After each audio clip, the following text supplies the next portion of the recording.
Students अस्सलाम वालेकुम। हमने असिस्टेंट कमिश्नर जॉब्स की प्रिपरेशन के हवाले से लेक्चर सीरीज का आगाज किया हुआ है और इसमें हम मॉक टेस्ट डिस्कस कर रहे हैं। आज हमारे लेक्चर के अंदर मॉक टेस्ट 7 डिस्कस होना है, जिसमें हम चैप्टर नंबर 9 का कुछ रिमेनिंग पोर्शन और चैप्टर नंबर 10 जो है वो डिटेल में डिस्कस करेंगे। इसके बाद हमारा एक मॉक टेस्ट रिमेनिंग होगा, मॉक टेस्ट 8, और वो भी बहुत जल्द इंशाल्लाह वीडियो अपलोड हो जाएगी। उसमें हम नेक्स्ट जो 11 से लेकर 15 तक जितने भी इलेक्शन एक्ट से रिलेटेड क्वेश्चंस हैं वो डिस्कस करेंगे। अगर आप लोगों ने हमारे प्रीवियस मॉक टेस्ट नहीं देखे तो आपको प्लेलिस्ट के अंदर जो है वो अवेलेबल मिलेंगे। इलेक्शन एक्ट के नाम से प्लेलिस्ट है हमारे इसी यूट्यूब चैनल पर, वहां पर जो है आप देख सकते हैं।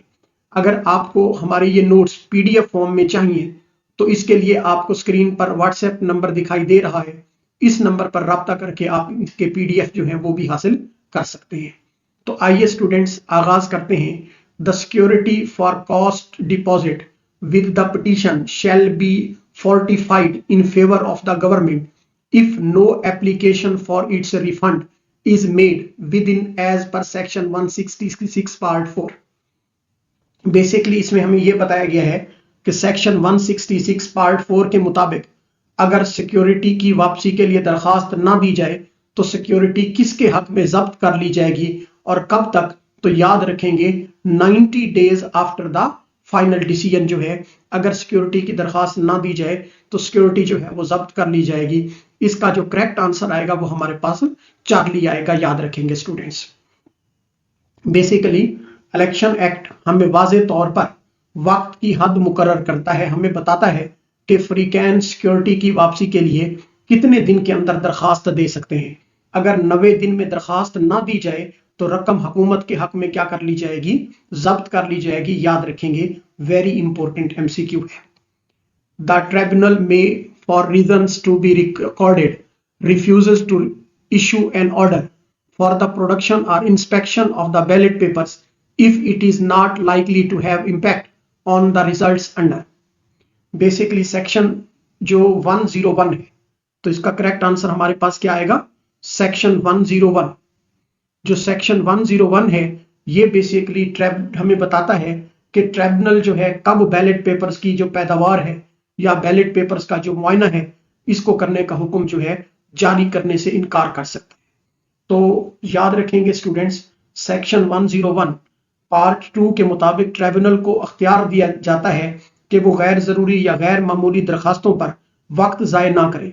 अगर बैलेट पेपर्स का मुआयना नतीजे पर असरअंदाज होने वाला नहीं तो ट्रिब्यूनल हुक्म जारी करने से इनकार कर सकता है, याद रखेंगे। चार्ली इसका आंसर है। In case of equality the votes among more than 2 candidates the election tribunal shall under the section 159(6)। अगर 2 से ज्यादा उम्मीदवारों के वोट बराबर हों तो सेक्शन 159 पार्ट 6 के तहत इलेक्शन ट्रिब्यूनल जो है वो क्या करेगा, तो याद रखेंगे इसमें order of fresh election in the constituency जो है, चार्ली भी इसका करेक्ट आंसर आएगा कि हल्के में दोबारा इंतखाब का हुक्म दे सकता है। 2 उम्मीदवारों के लिए निस्फ निस्फ मुद्दत बांटने का हल मुमकिन है, लेकिन 2 से ज्यादा उम्मीदवारों की सूरत में अगर 2 से ज्यादा उम्मीदवार हैं जो कि बराबर वोट लिए हुए हैं तो उस सूरत में सिर्फ दोबारा इंतखाब जो है वो अमली हल है, ताकि वाज़े और शफाफ नतीजा जो है वो हासिल हो सके। फिर इलेक्शन कमीशन जो है वो दोबारा इंतखाब करवाएगा। स्टूडेंट्स जरा समझने वाली बात है, अगर 2 कैंडिडेट होंगे तो इंतखाबात दोबारा नहीं होंगे, बल्कि उनके दरमियान जो टर्म है वो हाफ हाफ डिवाइड हो जाएगी। अगर 2 से ज्यादा कैंडिडेट बराबर वोट लिए हुए होंगे तो फिर उनके दरमियान वापस जो है वो क्या करवाया जाएगा, इलेक्शन करवाया जाएगा, याद रखेंगे। नेक्स्ट है जी, the notice of the election petition to respondents can be served through all of the following modes except as per section 145। यहां बताया गया है हमें कि सेक्शन 145 के मुताबिक इलेक्शन पिटीशन का नोटिस फरीक मुखालिफ को किसके जरिए से नहीं दिया जा सकता, याद रखेंगे ये किसी भी कीमत पर जो है सोशल मीडिया पोस्ट के जरिए से जो है वो नहीं दिया जा सकता। डेल्टा इसका आंसर आएगा। बेसिकली कानून में नोटिस के लिए मखसूस और रस्मी तरीके जो है वो बयान किए गए हैं, जैसा कि रजिस्टर्ड पोस्ट है, इसके अलावा कुरियर सर्विस है या अखबार में इशाअत वगैरह है। सोशल मीडिया का इस्तेमाल कानूनी तौर पर तस्लीम शुदा तरीका नहीं है, स्टूडेंट्स याद रखेंगे। नेक्स्ट है जी, the penalty for filing a false complaint of corrupt or illegal practices based on bad faith or ulterior motive is under the section 190 part 2. Section 190 part 2 के तहत अगर कोई शख्स बददियानती या नापाक मकसद से करप्ट या गैर कानूनी अमल की झूठी शिकायत दायर करे तो सजा क्या होगी। तो इसके लिए जो सजा मुकर्रर की गई है वो इम्प्रिजनमेंट है अप टू 6 मंथ, और इसके अलावा जो है वो फाइन भी हो सकता है, यानी 6 माह कैद और जुर्माना। ये कानून लोगों को रोकता है कि वो दुश्मनों को हिरासा करने के लिए झूठी शिकायतें जो है वो दायर ना करें, अपने अपोनेंट्स को रोकने के लिए झूठी शिकायतें जो है वो ना करें। सजा कैद या जुर्माना इनमें शामिल है ताकि इस किस्म की बददियानती के इकदामात की हौसला शिकनी की जा सके, याद रखेंगे। इसलिए इसका करेक्ट आंसर हमारे पास क्या आएगा स्टूडेंट्स, बीटा आएगा। नेक्स्ट है जी, द ट्रिब्यूनल में before the commencement of recording of evidence call up to the petitioner to deposit further security and dismiss the petition if he falls under। अगर दरखास्त गुजार शवाहिद रिकॉर्ड होने से पहले मजीद सिक्योरिटी जमा ना कराए तो ट्रिब्यूनल किस सेक्शन के तहत जो है वो पिटीशन खारिज कर सकता है। तो याद रखेंगे सेक्शन 149 पार्ट 2 के तहत। इसका करेक्ट आंसर हमारे पास क्या आएगा, बीटा आएगा के सेक्शन 149 पार्ट 2। ये कानून इसलिए मौजूद है ताकि ट्रिब्यूनल ना यकीनी बना सके कि दरखास्त गुजार अपने केस को संजीदगी से आगे बढ़ाने के काबिल है और मुमकिन अखराजात को बर्दाश्त कर सकता है। अगर मजीद सिक्योरिटी जमा ना कराई जाए तो पिटीशन जो है वो क्या होगी, खारिज हो की जा सकती है।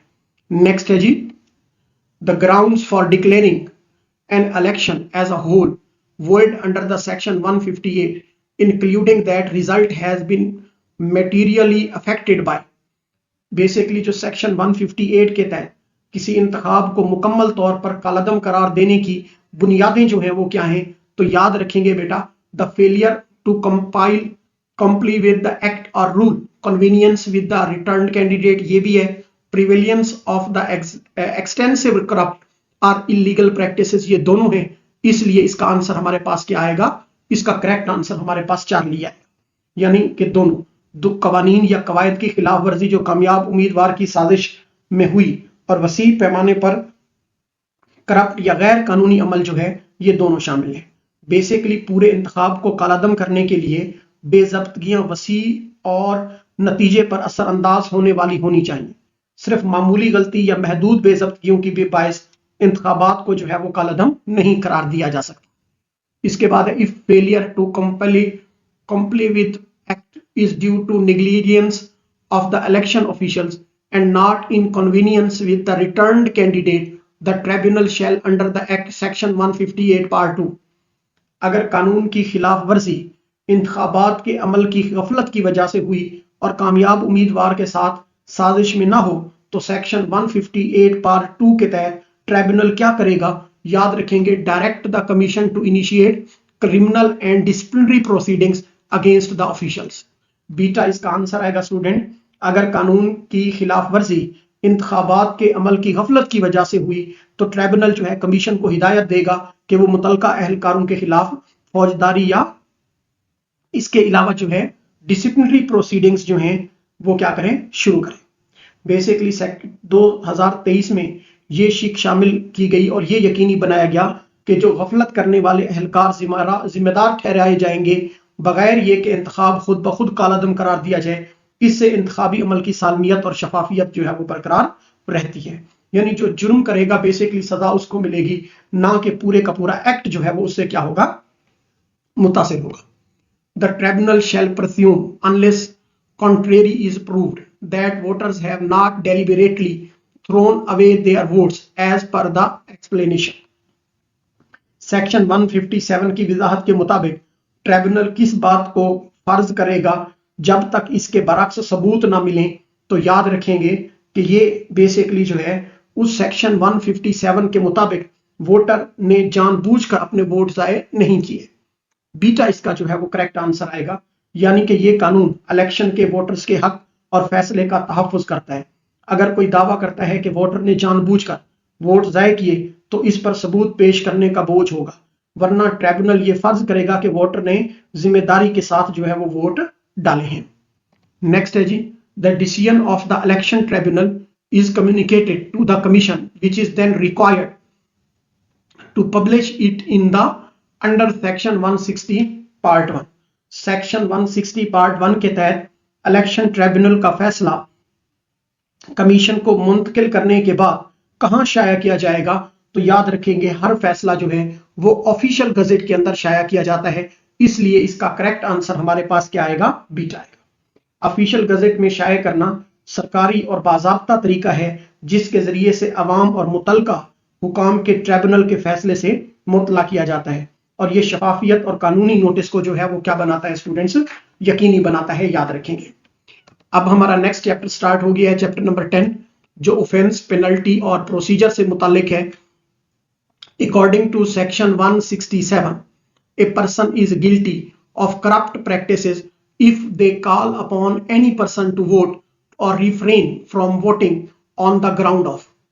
सेक्शन 167 के मुताबिक अगर कोई शख्स किसी दूसरे शख्स से इस बुनियाद पर वोट देने या ना देने का कहे कि वो किसी मखसूस मजहब, सूबे या बिरादरी या कबीले से ताल्लुक रखता है, तो क्या करना होगा?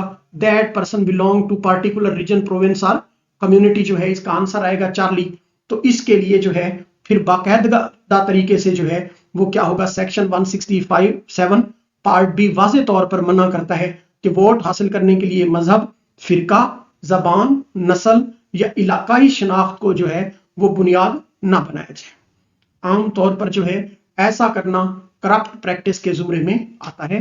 वेरी इंपॉर्टेंट जो है ये सेक्शन है, जो कि मुख्तलिफ तरह के जो लोग हैं जो अपना वोट बैंक इंक्रीज करने के लिए इस तरफ जाते हैं, तो इलेक्शन कमीशन इसकी तरफ मना करता है। Under section 168 gratification in the offence of bravery includes. Basically section 168 के तहत जो ब्रेवरी है, जिसको हम रिश्वत कहते हैं, कि जुर्म में ग्रेटिफिकेशन का मतलब क्या है? तो ग्रेटिफिकेशन का मतलब है कि money are estimable in the money and all forms of entertainment are employment. बीटा इसका आंसर आएगा कि कोई भी माली फायदा या वो चीज जो माली तौर पर जो है नापी जा सके, या हर किस्म की जियाफत या मुलाजमत।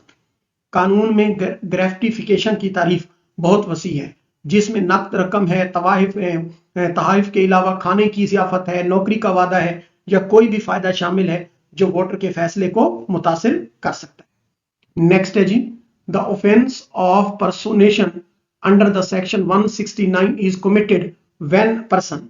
सेक्शन 169 के तहत पर्सोनेशन का जुर्म कब होता है? तो याद रखेंगे वोट और appeal for ballot paper as some other person whether living, dead और फिक्शनियस। किसी और शख्स, खवा वो जिंदा हो, मर चुका हो या फर्जी हो, के नाम पर वोट डालने या बैलेट पेपर लेने की कोशिश करना जो है इसको हम पर्सोनेशन कहते हैं। और सेक्शन 169 के मुताबिक पर्सोनेशन का मतलब है किसी दूसरे वोटर की शनाख्त इस्तेमाल करके वोट डालना, और ये इंतखाबी धोखाधड़ी की संगीन शक्ल जो है इसको करार दिया गया है। नेक्स्ट है जी, as per section 170 which of the following is an example of undue influence. यानी सेक्शन 170 के मुताबिक अनड्यू इन्फ्लुएंस की मिसाल कौन सी है? तो याद रखेंगे इसका करेक्ट आंसर हमारे पास जो है वो बीटा आएगा, using threats of divine displeasure to induce a person to vote. यानी कि बीटा इसका आंसर आएगा कि वोटर को खौफ दिलाने के लिए क्या करना? नाराजगी या रूहानी नुकसान की धमकी देना जो है, या खुदाई नाराजगी शो करना कि मैं ऐसा कर दूंगा, वैसा कर दूंगा, तो ये जो है कानूनन क्या है? जुर्म है। सेक्शन 170 पार्ट ए के मुताबिक स्पिरिचुअल इंटिमिडेशन जो है, यानी मजहबी या रूहानी धमकी देना, अनड्यू इन्फ्लुएंस के जुमरे में आता है। वोटर को किसी भी किस्म की खौफ, धमकी या दबाव में लाना जो है ये कानूनी तौर पर क्या है स्टूडेंट्स? याद रखेंगे ममनू है। नेक्स्ट है जी, अंडर सेक्शन 171 सेक्शन 171 के मुताबिक capturing a polling station includes all of the following except. Section 171 के तहत पोलिंग स्टेशन को कैप्चर करने में दर्ज झेल में से सब शामिल हैं सिवाय किसको छोड़कर? Peacefully campaigning outside the polling station. तो ये शामिल नहीं है, याद रखेंगे पोलिंग स्टेशन के बाहर पुरअमन तौर पर जो है इंतखाबी मुहिम चलाना। तो याद रखेंगे स्टूडेंट, सेक्शन 171 में पोलिंग स्टेशन पर कब्जा जो है, कैप्चर जो है, से मुराद जबरदस्ती, धौंस, धमकी, इंतखाबी अमल को काबू करना, ठीक है ना, इंतखाबी अमले के ऊपर अटैक करना, बैलेट पेपर छीनना जो है, वोटर्स को रोकना जो है, सिर्फ अपने हामियों को वोट डालने देना जो है, ये शामिल है। और पुरअमन और कानूनी तौर पर बाहर मुहिम चलाना जो है, ये कब्जा के अंदर जो है वो नहीं आता। याद रखेंगे, कोई बंदा पोलिंग स्टेशन के बाहर अपनी मुहिम चला रहा है, लोगों को पुरअमन तरीके से कायल कर रहा है, तो इस पर जो है वो इलेक्शन कमीशन कोई एक्शन नहीं लेगा। The penalty for offence of corrupt practices under section 174 is, section 174 के तहत जो करप्ट प्रैक्टिस के जुर्म की सजा क्या है? तो याद रखेंगे, सेक्शन 174 के तहत करप्ट प्रैक्टिस के जुर्म की सजा जो है वो 3 साल कैद और 1 लाख रुपए जुर्माना या दोनों जो है वो हो सकते हैं। बीटा इसका आंसर आएगा, mean imprisonment up to 3 year और fine up to 1 lakh rupees or both. Section 174 के मुताबिक करप्ट प्रैक्टिस संगीन इंतखाबी जुर्म है जिसकी सजा में सख्त कैद और जुर्माना दोनों जो है वो शामिल हैं, और ये सजा जो है गैर कानूनी अमल यानी इलीगल प्रैक्टिस से ज्यादा जो है वो सख्त काउंट होती है। याद रखेंगे, चार्ली इसका आंसर है। According to section 175 which of the following is an illegal practice? Section 175 के मुताबिक इलीगल प्रैक्टिस जो है, इसमें क्या चीजें आ जाती हैं? तो याद रखेंगे, कैरिंग और displaying any kind of weapon eight public meeting during the campaign period. Alpha इसका आंसर आएगा कि इंतखाबी मुहिम के अवामी जलसे में असलहा वगैरह जो है जाना या दिखाना जो है, इसमें जो है वो क्या है, ये इलीगल प्रैक्टिस है। सेक्शन 175 हमें वाज़ेह तौर पर बताता है कि इंतखाबी जलसे, पोलिंग के दिन और नतीजा आने के 24 घंटे तक किसी भी किस्म का असलहा जो है वो ले जाना या दिखाना जो है, ये इलीगल प्रैक्टिस के जुमरे में आएगा। The penalty for an illegal practice under the section 183 is, section 183 के तहत इलीगल प्रैक्टिस जो है, इसकी सजा क्या है? तो मैंने अभी भी थोड़ा सा बताया, imprisonment up to 2 years and fine up to 1 lakh rupees or both. इसकी सजा जो है वो बेसिकली स्टूडेंट्स या याद रखिएगा, एक है करप्ट प्रैक्टिस, एक है इलीगल प्रैक्टिस। जो करप्ट प्रैक्टिस है उसकी सजा 3 साल कैद और 1 लाख रुपए जुर्माना है। जो इलीगल प्रैक्टिस है इसकी सजा जो है वो ज्यादा से ज्यादा 2 साल कैद और 1 लाख रुपए जुर्माना है।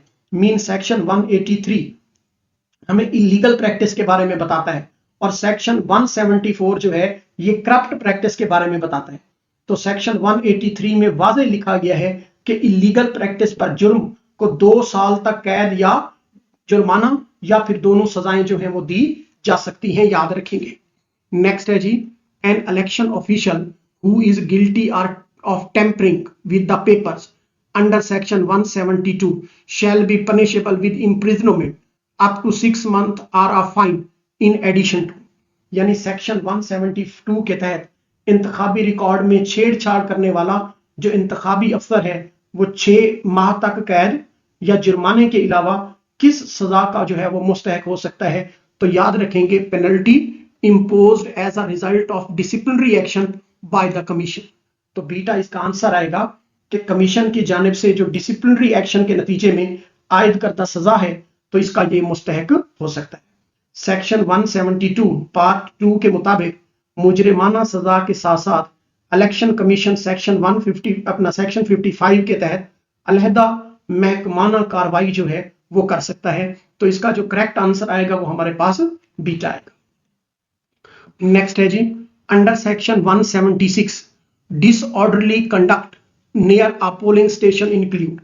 सेक्शन 176 के मुताबिक पोलिंग स्टेशन के करीब बदनज़मी जो है, डिसऑर्डरली कंडक्ट में कौन सा अमल जो है वो शामिल है?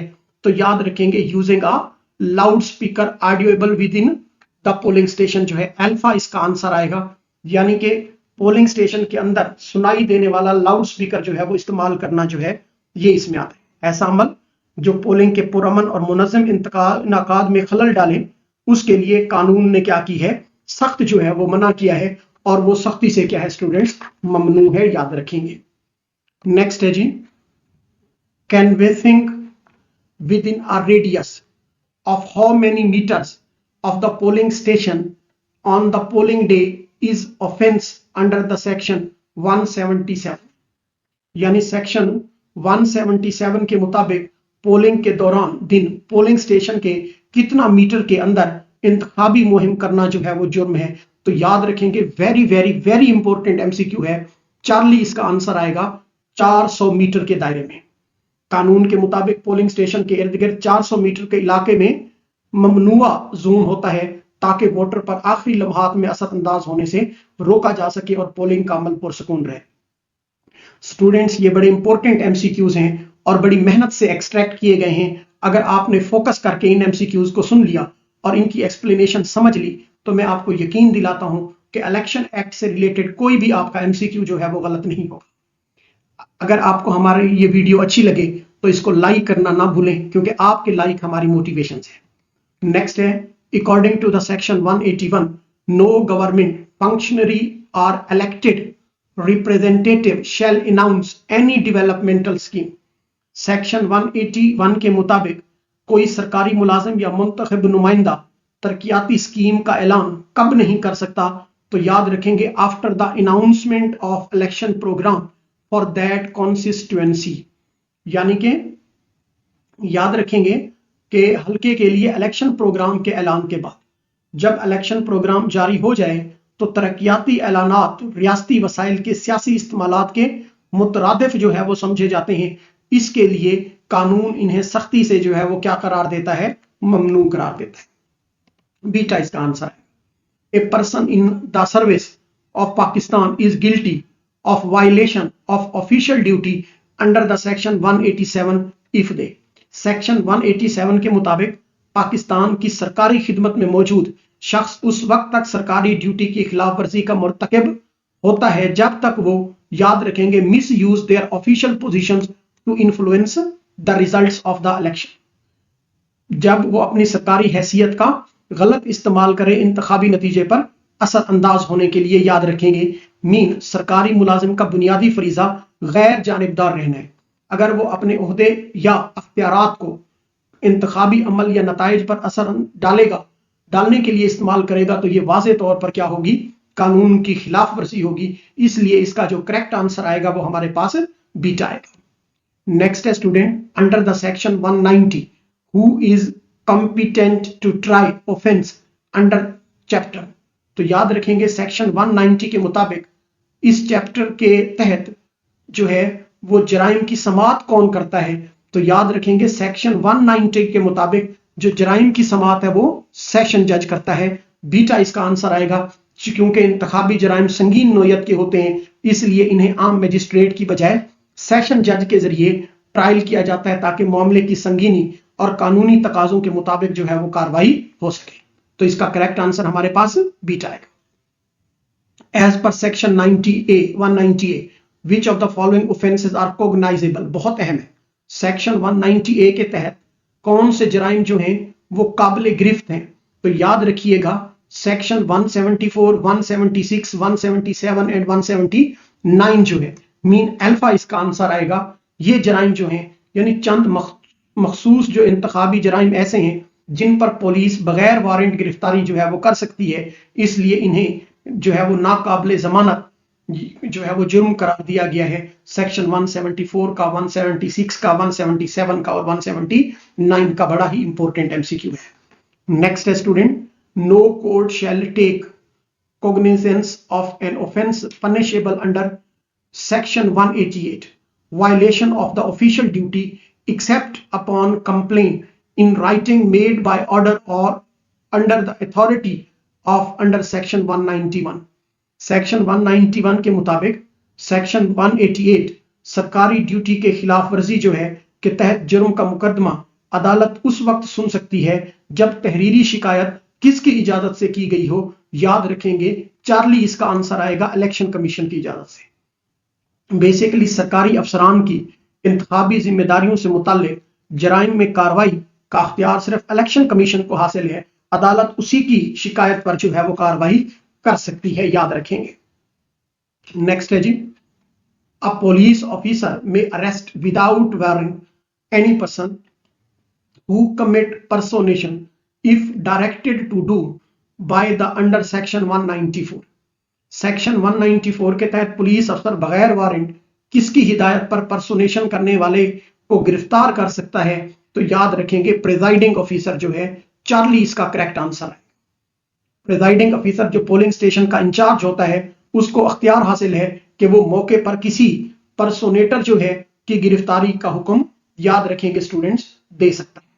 इसके बाद हमारे पास आता है next question, the punishment for a person who divulges confidential information from the electoral rolls database under the section 195 is। Section 195 के तहत वो शख्स जो इंतखाबी रूल्स के डेटाबेस से खुफिया मालूमात अफशा करता है उसे क्या सजा हो सकती है? तो इसका करेक्ट आंसर हमारे पास स्टूडेंट्स याद रखेंगे अल्फा आएगा, इम्प्रिजनमेंट अप टू 1 ईयर और fine up to 1 lakh rupees और बोथ। वोटर डाटा एक गैर मजाज रिसाई है और इसे अफशा करना इंतखाबी निजाम की सालमियत और सिक्योरिटी के हवाले से संगीन जुर्म है, जिस पर सख्त सजा जो है वो सुनाई गई है, 1 साल कैद और 1 लाख रुपए जुर्माना जो है। नेक्स्ट है student, if a person is enrolled as a voter in more than 1 electoral area, both the person of the registration officer who knowingly enrol them punishable under the section 189 with. Section 189 के मुताबिक अगर कोई शख्स एक से ज्यादा हलकों पर वोटर के तौर पर रजिस्टर हो तो उस शख्स और रजिस्ट्रेशन अफसर को क्या सजा दी जा सकती है? तो याद रखेंगे imprisonment up to 6 month and fine up to 1 lakh रुपए जो है उसको सामना करना पड़ सकता है। यानी ये कानून वोटर लिस्ट की सालमियत को यकीनी बनाने और डुप्लीकेट वोटिंग को रोकने के लिए जो है वो बनाया गया है, याद रखेंगे। नेक्स्ट है जी, according to section 182 no person shall convene hold or attend any public meeting within the area of constituency during the period of how many hours ending at midnight following the conclusions of the poll। Section 182 के मुताबिक polling खत्म होने के बाद किस मुद्दत के दौरान किस हलके में अवामी इज्तिमा जो है वो मना है? तो आप बताएंगे चार्ली इसका आंसर आएगा 48 आवर्स के अंदर। ये साइलेंस पीरियड वोटरों को बिला असर फैसले का वक्त देता है और पोलिंग के दिन अवामी नज़्म ज़ब्त कायम रखने में मदद देता है। नेक्स्ट है जी, making publishing a false statement concerning the personal character of a candidate is an offence under. किसी उम्मीदवार के जाती किरदार के बारे में झूठी बयानबाजी करना जो है किस सेक्शन के तहत जुर्म है? तो याद रखेंगे फॉल्स स्टेटमेंट का जो सेक्शन है वो 173 है, बड़ा इंपॉर्टेंट है। चार्ली इसका आंसर आएगा। वैसे मैंने सबका आगे बताया है कि किसका कौन सा सेक्शन है। सेक्शन 173A वाजे करता है कि किसी उम्मीदवार के इंतखाब पर मनफी असर डालने के लिए झूठी या गुमराह कुन बयानबाजी जो है वो कानूनन क्या होगी? जुर्म होगी स्टूडेंट्स।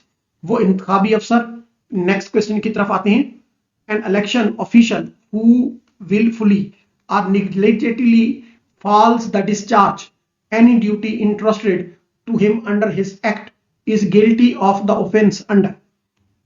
वो इंतखाबी अफसर जो जानबूझकर या लापरवाही से अपनी मुकर्रर जिम्मेदारियां पूरी ना करता हो, किस सेक्शन के तहत जो है वो मुजरिम है? तो याद रखेंगे सेक्शन 184 के तहत जो है वो मुजरिम है। सेक्शन 184 का ताल्लुक इंतखाबी अमल से है कि मुतलका सरकारी ड्यूटी की खिलाफ वर्जी है जो किसी भी अफसर जो है के जरिए अंजाम दी जाने वाली जिम्मेदारी को अदम तकमील पर लागू जो है वो होता है। इसलिए इसका करेक्ट आंसर हमारे पास जो है वो सेक्शन 184 आएगा। नेक्स्ट क्वेश्चन है student, the punishment provided under the section 188 for violation of the official duty by the election official is. Section 188 के तहत इंतखाबी अफसर की सरकारी ड्यूटी की खिलाफ वर्जी की सजा जो है वो क्या है? तो याद रखेंगे इम्प्रिजनमेंट अप टू 2 years और fine up to 1 lakh rupees or both. ये सजा उन अफसरान के लिए है जो सेक्शन 184, 186 या 187 के तहत जो है वो अपनी जिम्मेदारियां पूरी ना करते हों, ये भी याद रखेंगे students. Under the section 180 part 3 which of the following is prohibited for election canvassing. तो याद रखिएगा सेक्शन 188 के तहत जो आमतौर 180 पार्ट 3 के तहत जो इंतखाबी मुहिम है इसमें कौन सा अमल ममनू है? तो याद रखेंगे डूइंग वॉल चेकिंग जो है ये ममनू अमल है, यानी दीवारों पर खाका लिखना जो है ये इस पर रोकथाम है। सेक्शन 180 पार्ट 3 के मुताबिक वाज़ेह तौर पर इंतखाबी मुहिम के मकसद के लिए दीवारों पर खाका लिखने का जो है वो क्या करार दिया गया है, ममनू करार दिया गया। The offence of interfering with the secrecy of voting under the section 178 include. Section 178 के तहत वोट की राजदारी में मुदाखलत के जुर्म में कौन सा अमल जो है वो शामिल है, तो याद रखेंगे taking a photograph of marked ballot paper with the cell phone. Beta इसका आंसर आएगा, यानी मोबाइल फोन से निशान ज़दा शुदा बैलेट पेपर की तस्वीर लेना जो है ये जुर्म है। सेक्शन 178 पार्ट डी हमें बताता है ऐसा करना ममनू है, क्योंकि इससे वोटर का वोट राज अफशा हो सकता है जो सीक्रेट बैलेट की खिलाफ वर्जी है। नेक्स्ट है student, an appeal against the final order of the session जज in an election offense case lies to the under section 190 part 1। section 190 part 1 के तहत इंतखाबी जुर्म के किस में सेशन जज के हतमी फैसले के खिलाफ अपील किस अदालत में की जाती है, तो आप बता देंगे इसका चार्ली आंसर आएगा, यानी हाई कोर्ट के खिलाफ। अपील हाई कोर्ट की डिवीजन बेंच के सामने की जाती है और ये सेशन जज के हुक्म के 30 दिन के अंदर जो है ये समाप्त की जा सकती है। स्टूडेंट्स याद रखेंगे डेट भी के 30 दिन जो है वो तय है आफ्टर द सेशन जज decision. The regulatory authority dealing with the print और electronic media shall comply with the direction of the commission to submit a report on publicity campaigns as per section 180 part 5। इसका जो correct answer आएगा वो हमारे पास beta आएगा, यानी section 180 के पार्ट 5 के मुताबिक इलेक्शन कमीशन को अख्तियार देता है कि वो मीडिया मुहिमात की निगरानी करे ताकि इंतखाबी कवानीन और ज़ाब्ता इखलाक की पाबंदी जो है वो यकीनी बनाई जा सके। इसके बाद नेक्स्ट क्वेश्चन की तरफ आते हैं। इसमें बेसिकली हमें ये बताया गया है स्टूडेंट कि सेक्शन 175 के तहत कौन सा अमल जो है वो जुर्म तस्वुर होगा, तो आप बताएंगे सेक्शन बीटा इसका करेक्ट आंसर जो है वो हमारे पास आएगा सेक्शन 134 रिटर्निंग इलेक्शन एक्सपेंसेस जो है बीटा इसका हमारे पास करेक्ट आंसर जो है वो आएगा। बेसिकली मुकर्ररा मुद्दत में इंतखाबी अखराजात की रिपोर्ट जमा ना करवाना जो है ये इलीगल प्रैक्टिस या गैर कानूनी अमल में जो है वो क्या होगा, शुमार होगा। नेक्स्ट है जी, the presiding officer is required to report occurrence like aerial firing or snatching of the ballot box to the police for registration of a case under the Pakistan Penal Code as per। Presiding अफसर को ऐसे वाकयात जैसा कि firing है या ballot box छपने की report किस सेक्शन के तहत पुलिस को जमा कराने की जरूरत है, तो आप बताएंगे सेक्शन 196 के तहत। ये जो सेक्शन 196 है ये वाजे करता है कि बाज पुरतशद्दुद जराइम के लिए जो पाकिस्तान पीनल कोड के तहत काबिल सजा हैं, प्रिजाइडिंग अफसर को कानूनी कार्रवाई के लिए रिपोर्ट कराना जो है वो जरूरी है। लास्ट क्वेश्चन है हमारा, for matters where no sufficient provision exist in this act the provision of which code shall apply. ऐसे मामला जहां इस एक्ट में मुनासिब शिक मौजूद ना हो तो किस कोड के दफात जो हैं वो लागू होंगे, याद रखेंगे the code of criminal procedure 1898। Beta इसका आंसर आएगा सेक्शन 199।